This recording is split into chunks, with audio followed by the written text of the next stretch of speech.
जो तुम माँ बनने वाली हो, क्या तुम्हें ये बात पहले पता थी? नहीं दीदी, हमें कुछ नहीं पता था। काफी दिनों से हमें अपने शरीर में अजीब से बदलाव महसूस हो रहे थे, लेकिन हम ये समझ ही नहीं पाए कि हम गर्भवती हैं। रज्जो, क्या तुम इस प्रेगनेंसी से खुश हो? क्या तुम्हें ये बच्चा चाहिए?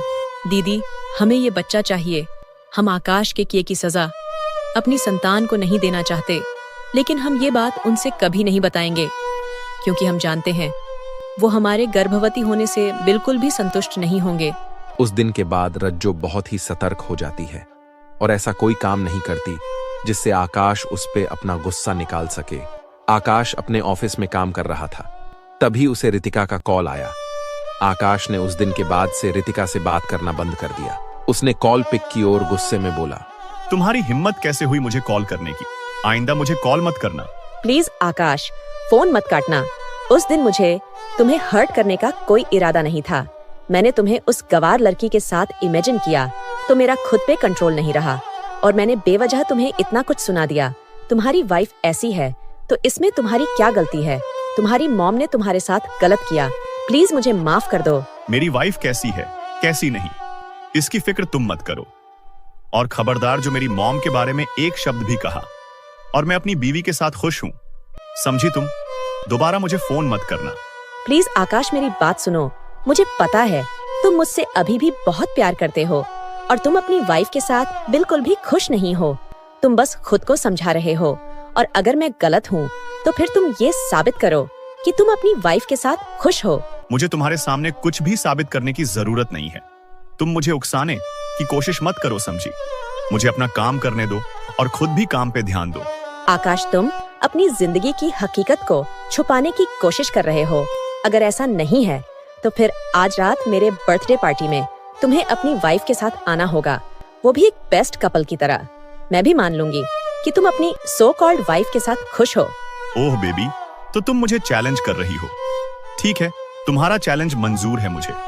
अब तो जरूर आऊंगा मैं तुम्हारी पार्टी में अपनी ब्यूटीफुल वाइफ के साथ।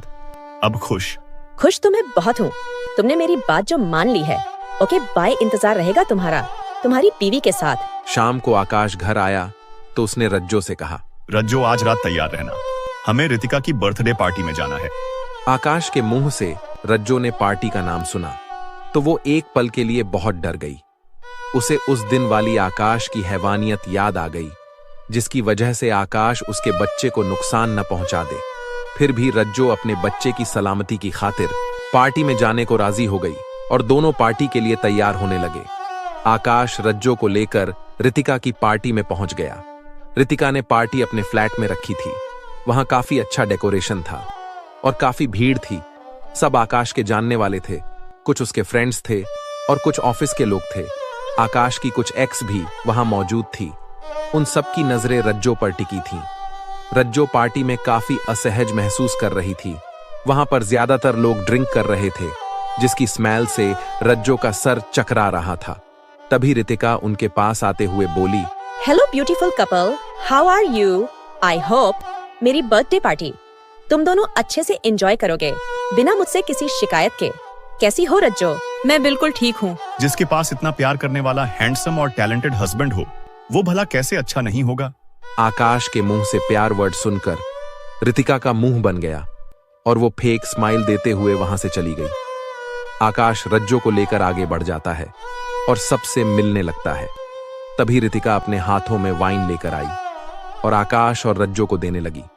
आकाश ने उसके हाथ से वाइन का एक गिलास ले लिया तो रितिका ने रज्जो की ओर इशारा किया। रज्जो ने मना करना चाहा, लेकिन आकाश के गुस्से को याद करके उसने अपने हाथों में गिलास ले लिया और मजबूरी में उसे पीने लगी। थोड़ी देर में वहां डांस शुरू हो गया। रितिका ने आकाश से डांस प्रस्ताव रखा तो आकाश उसके साथ डांस करने लगा। रज्जो अब अकेले रह गई। पहली बार ड्रिंक करने की वजह से उसका जी मिचला रहा था और उसे चक्कर भी आ रहे थे। वो लड़खड़ाने लगी और जैसे ही चक्कर खाकर गिरती, उसे किसी ने अपनी बाहों में थाम लिया। रज्जो की आंखें भारी हो रही थीं। उसने अपनी अध खुली आंखों से देखा। आकाश के बॉस मिस्टर रॉबिन ने उसे पकड़ रखा था। वो जल्दी से खुद को संभालते हुए पीछे हटकर खड़ी हो गई। Rajjo, will you dance with me? Rajjo नशे में थी, उसे कुछ समझ नहीं आ रहा था। वो कुछ बोलती उससे पहले ही मिस्टर रॉबिन ने रज्जो का हाथ पकड़ लिया और जबरदस्ती उसके साथ डांस करने लगे। नशे में भी रज्जो खुद को छुड़ाने की कोशिश कर रही थी। वहीं आकाश तो रितिका के साथ नशे में चूर डांस कर रहा था। उसे रज्जो की कोई खबर ही नहीं थी। रज्जो खुद को संभाल नहीं पाती, उसे उल्टी जैसी फील होती है तो वो मिस्टर रॉबिन को धक्का देते हुए वॉशरूम की तरफ भागती है। मिस्टर रॉबिन को रज्जो का ऐसा बिहेवियर बिल्कुल भी पसंद नहीं आया। वो गुस्से से तिलमिलाते हुए रज्जो के पीछे निकल गया। रितिका आकाश के साथ डांस करते हुए ये सब कुछ देख रही थी। उसे अच्छे से पता था कि मिस्टर रॉबिन कितना अय्याश किस्म का इंसान है। वो लड़कियों की मजबूरी का फायदा उठाने में एक बार भी नहीं चुकता था। रितिका को सबके सामने रज्जो का तमाशा बनाना था ताकि आकाश को उसकी गलती का एहसास हो और वो फिर से उसकी जिंदगी में वापस आ जाए। रज्जो भागते हुए वॉशरूम ढूंढने लगती है। रॉबिन ने मौके का फायदा उठाया और रज्जो का हाथ पकड़कर खींचते हुए एक हाथ से उसका मुंह बंद कर दिया। रज्जो अब पूरी तरह से बेहोश हो चुकी थी। रॉबिन उसे अंदर रूम में ले गया और बेड पर लिटा दिया। इधर रितिका ने बाहर पार्टी में आकाश से जानबूझकर कहा, आकाश, तुम्हारी वाइफ कहीं नजर नहीं आ रही, कहाँ गई? कहीं ऐसा तो नहीं उसे यहाँ कोई और पसंद आ गया और वो उसी के साथ मजे कर रही हो? आकाश नशे में था, फिर भी अचानक से रितिका की बात सुनकर उसने गुस्से से रितिका का हाथ पीछे मोड़ते हुए बोला, क्या बकवास है ये? तुम फिर से शुरू हो गई। तुम्हारे साथ थोड़ा टाइम क्या स्पेंड कर लिया, तुम फिर से सर पर चढ़ने लगी। आकाश, इतना बेवकूफ भी मत समझो अपनी उस गवार बीवी को। मैंने उसे अभी अभी बॉस के साथ नशे में चूर होकर रूम की तरफ जाते देखा है और क्या पता वो अकेले रूम में हो और क्या कर रहे हो। तुम ही बताओ, वो तुम्हें यहाँ दिखाई दे रही है। आकाश गुस्से में पार्टी से निकलकर रितिका के रूम की तरफ जाने लगा और उसके पीछे पीछे रितिका भी चली गई। जैसे ही वो दोनों रूम के अंदर पहुंचे, वहां का नजारा देखकर उनकी आंखें फटी की फटी रह गई। अपने बॉस रॉबिन और रज्जो को एक साथ देखकर आकाश का खून खौल उठा। उसने चिल्लाते हुए रज्जो को आवाज दी। मिस्टर रॉबिन उठकर आकाश के पास आकर बोला, देखो आकाश, मेरी कोई गलती नहीं है इसमें। तुम्हारी वाइफ ने मुझे फोर्स किया और अगर औरत खुद अपनी मर्जी से मेरे साथ सोने को तैयार है तो मैं कैसे रोक सकता था? मुझे अपनी बीवी से बात करना है, आपसे नहीं। प्लीज आप जाइए यहाँ से। आकाश मिस्टर रॉबिन से कुछ नहीं कह सकता था क्योंकि वो उसकी रोजी रोटी का जरिया था।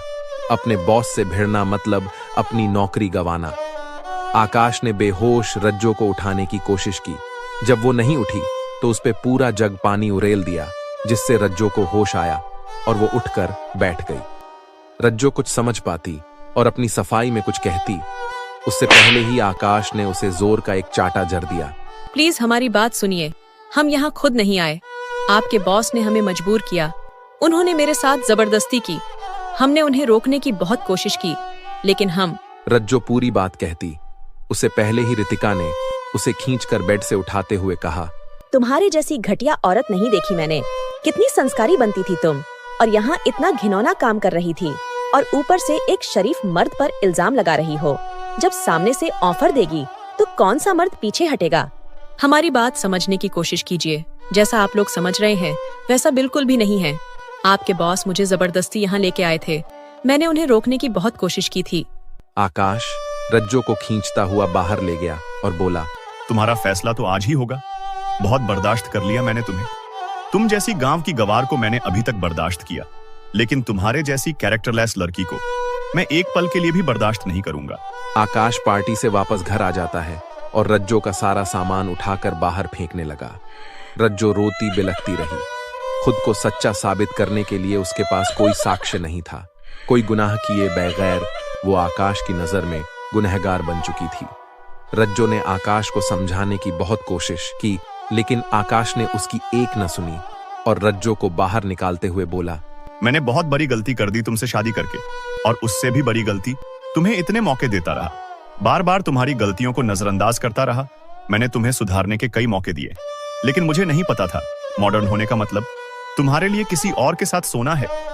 एक देहाती बीवी के साथ मैं अपनी लाइफ फिर भी काट लेता, लेकिन एक चरित्रहीन बीवी के साथ अपनी जिंदगी काटना मेरे लिए नामुमकिन है। इसलिए अपनी सामान उठाओ और दफा हो जाओ मेरी नजरों से। आकाश जी, हमारे साथ ऐसा मत करिए। हम यहाँ किसी को भी नहीं जानते। हम कहाँ जाएंगे? हमें अपने साथ रहने दीजिए। हमने कुछ गलत नहीं किया है। तुम कहीं भी जाओ, मुझे तुमसे कोई मतलब नहीं है। और आज तो सिर्फ तुम्हें अपने घर से निकाल रहा हूँ, कुछ दिन में अपनी जिंदगी से भी निकाल फेंकूंगा। मुझे तुमसे डिवोर्स चाहिए। तैयार रहना तुम। आकाश जी, आप ये क्या बोल रहे हैं? आप मेरे साथ ऐसा नहीं कर सकते। मैं वापस गांव नहीं जा सकती। मेरी माँ मेरी हालत देखेगी तो वो मर जाएगी। वो खुद को संभाल नहीं पाएगी। मुझ पर रहम करिए।